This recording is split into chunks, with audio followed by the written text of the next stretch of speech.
One of my favorite artists right now that's popping off is Prettifun. This year especially, I feel like he solidified making a name for himself and building his own lane when it comes to bringing a different sound to the whole distortion wave. Because it's not just loud or whatever. He has this very distinctive sound, and he makes all these heavy beats at times come for your ears because he's also self-pride. So it's no surprising that he knows how to flow on his own beats and knows how to create a sound that is pleasing to the ears at times. And the biggest thing that's standing out for Prettifun for me is honestly the vocal tone switches. I don't understand how he do it. One minute we're going into the deep vocal, we're switching it back up to the whole high-pitched voice. Then sometimes we might go normal pitch, normal voice. And I'm not gonna lie, there's a lot of people that's a little iffy about his whole sound or whatever, but if you enjoy it, you enjoy it. If you get it, you get it. But with this guy, we're seeing him build very quickly, because late 2024 and middle of 2024, we seen him build something based off of just being a producer. Yeah, he might have been making music before that, but he was just making beats. And these great beats that we heard were being sent to Che. They made a few tracks, and once people heard that sound with his beats, everybody gravitated towards him. That's when the Trillers came in, more music. He just started building himself more as an artist instead of just being a producer. And right now, for where he's at, 300K monthly listeners almost, it's not crazy to say that he's one of the hottest underground rappers out right now, building so much attention, building the right eyes, actually getting guys like Ken Carson to pay attention, and even give him a chance to hop on tour. And with his latest project, Funhouse Deluxe, it definitely did surprise me. And even though when your career going up and you doing very well, there's always that chance you're gonna get unnecessary hate. We seen it well until Japan, and I just told y'all throughout that last video that I made about Japan that Prettifun has been one of those guys that been getting unnecessary hate, just random. And it's not guys saying they don't like the music. There's actual people that's trying to push an agenda on the artist to make it seem like everybody hates him. You know, it's almost like propaganda. And you wouldn't expect this guy to be involved because he's not even involved with music like that. Izaya Tiji, one of my favorite artists, no doubt. I respect what he's done in the past, but for sure, he has declined when it comes to hype. And you can't really blame anybody but him in the fan base because, you know, they just like the music, but they like to troll him a lot. But it kind of turns to this whole thing where he's not really active. And if you want to be tapped in with the music, you're kind of going to be disappointed because every time you go on SoundCloud, maybe he deactivate his account. On Spotify, he do drop a project here and there. I give it to him, especially a lot of songs. He might give you 30 tracks like he did with his last album. I did listen to it. I enjoyed it, but it kind of is tough trying to be a fan of a person that's not really active or a guy that really don't want to be involved with the new scene that we have at all. And I think that's where TG is at this point. You know, he play Call of Duty and just stream on Twitch here and there. I heard that he go live a lot on his IG account that he has right now, even though he do change up his IG accounts. He's been having the same one for a minute, I think. And to be honest with you, I haven't been tapped in to know that he's in a good headspace because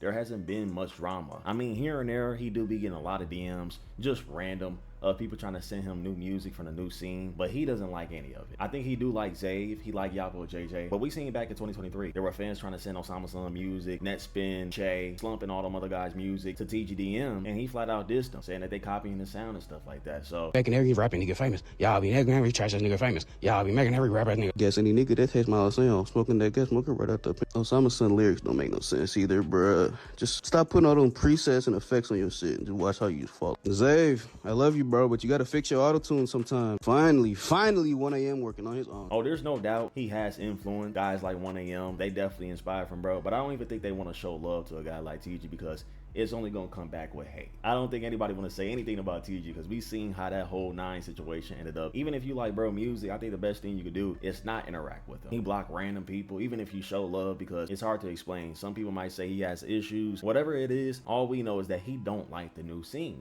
And one of the few guys that's popping right now in the new scene is Prettifun. And let's just say it got to a point where it wasn't just a simple opinion like, oh, he don't like bro music. All because he doesn't like Prettifun music. And he doesn't like the fact that one of his producers was working with Prettifun, trying to get some bread. And from what I know, Ivy don't have a problem with anybody. He make beats for a lot of people. Lucy, 9, I think, Ken Carson. He an all-around producer. But it seems like TG had a huge problem with Ivy working with Prettifun. He kind of used that against him. And Ivy took it upon himself to expose this and put a screenshot up there of their conversation. And it's been a thing for a while that Izaya has been hating on Prettifun, basically. And I think Prettifun been knowing this. He just never said anything until now because it's out there now. And we're at a point where all 3 of these guys are just going back and forth. So instead of me just chatting, let's go ahead and check this out real quick. So there's a tweet going around that Izaya Tiji calls Prettifun music horrible. But this time it's a little different because I think Izaya Tiji went out his way to go to Prettifun profile, right? And he said, this is horrible. How did you find this? He said, just supporting the bros, fam. Ain't that deep. He said, your bros terrible. Then he said, this type of attitude why I don't fuck with you. And thanks for reminding him. Then bro had replied and said, not being a fake Sherm equals lame in Izaya Tiji's world. Then he added Izaya and said, you a Sherm nigga. And let's just say it didn't take long for Prettifun to see this. So he eventually went on his story and here's what he said. At first he posted the messages and now that was it. Then he told him, hop off my dick, boy, and tagged him. And he showed more DMs to TG. Not sure how he got this, but somebody probably sent it. He said, this is horrible, bro. How did you find this? Gotta unfollow, not gonna lie. You cool, but I ain't trying to see all that. Laughing emoji. Prettifun said different DMs. Definitely my most dedicated dick eater. And Izaya Tiji responded to Prettifun, and here's what he said throughout the DMs. He said, you definitely wouldn't be making that trash music if you wasn't influenced by my trash ass. I don't even know or care about him at all. All I know is that he's a clone, he sucks, and that song was terrible. And now we at the next story. He said, you seen that pretty fast, Mr. Nonchalant. He said, rage bait overlord, I already know your trash ass, listen to me.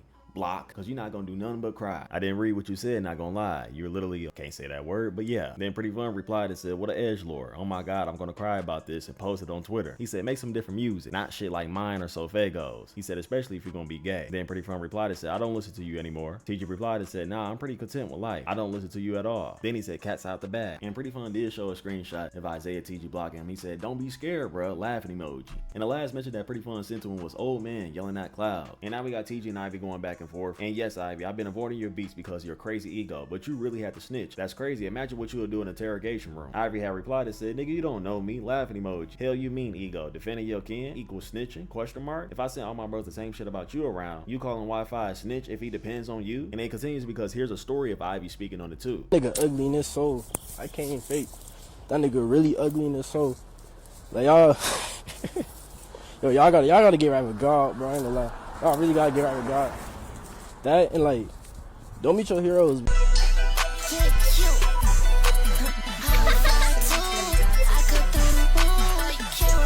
Okay, so it's obviously going with Prettifun side. He now no hating shit. He just like making music with bro. And look, bro, I definitely agree that people can have their opinion. Music, very subjective. Ain't nobody saying you can't speak your mind. But trying to push this hate agenda against artists and having other producers that's cool with you not work with another guy that you don't like just because you don't like his music, that's crazy. You don't really see too much love out there. Ever since they kind of moved on from the scene and kind of been doing their own thing, they only spew hate to the new scene. Can be saying some real shit here and there, but like most of the time you hear about him, the only thing that he spew out there is hate. And like I told you, I don't think TG like anybody. There's only a few people out there, but you could barely even name them. I didn't see people get banned from his server just for showing love, blocked from IG profiles for no reason at all. So it's no doubt that he probably dealing with something a little personal. And one of the few people that stay out of drama is Pretty. I don't even think he engaged with shit like this a lot. Like I never seen him put himself out there and try to get recognition off some beef shit. That's never been the case. And it kind of seemed like if he not the spotlight of something, then he hates it. Hating prize or people and trying to blackball somebody just because you don't like their music. But one thing I do like about TG is that he make it clear on who he fuck with and who he don't fuck with. Nothing that he say is commercialized. He's out of that phase, and I respect that. But I'm sure anybody that's a fan of his music, even though I am too, some shit is crossing the line. And acting like your words don't have influence on people, because TG and Can, that whole era, bro, they have influence, bro. People do look up to them. They just would never say that because some shit like this will happen. You probably trying to show love to Jays, Can, whoever it may be. You don't know how they gonna react. They probably hate you the whole time. And it's been going on for a long time, so it's kind of expected. I don't think anybody truly cares. It ain't finna hurt nobody. You still gonna have a career. But I always wonder why guys from that gen always had this weird ego. But yeah, this ain't nothing new. Y'all let me know how y'all feel about this. Make sure y'all follow my Twitch and my IG right now. I love y'all so much. Y'all stay blessed. Peace.